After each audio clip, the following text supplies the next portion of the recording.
the Strait of Hormuz normally provides a route to market for 15 million barrels per day of the global crude oil supply and another 5 million barrels per day of oil products. This amounts to around 25% of the world's oil trade via sea. And now, the flows of oil, gas, and other commodities through the strait have all but stopped. Without sufficient routes to market and with no more available storage, Middle East oil producers have started to reduce production. And we have seen further attacks and damage to energy and energy-related infrastructure. Refinery operations have also been disrupted, with major implications for jet fuel and diesel supplies in particular. The situation in natural gas markets is also very challenging. There are few options to replace the missing LNG cargoes from Qatar and the Emirates. Global energy supply has been reduced by around 20%, and underlying market balances coming into this conflict were even tighter than in the case of oil. Asia is the most severely affected region for gas. Higher income countries in Asia are competing hard with Europe and other importers for available LNG cargoes.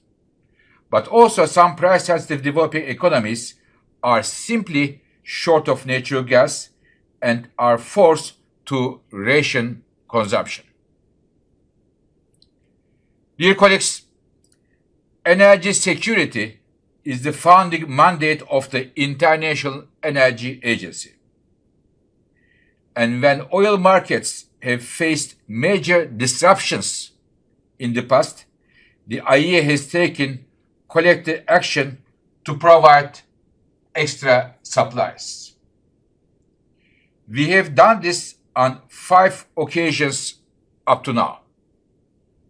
During the first Gulf War, during the Hurricane Katrina, during the Libyan civil war, and twice in the months following Russia's invasion of Ukraine.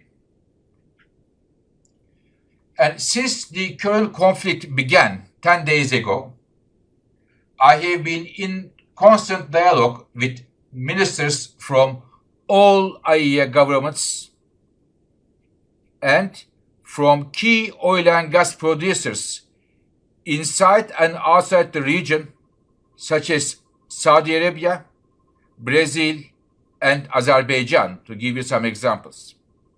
And also with ministers from major energy importers and trading hubs, such as India and Singapore. We have convened 2 extraordinary meetings of IEA member governments on the situation. And I thank all the IEA members for the strong sense of urgency and solidarity that they have brought to the situation.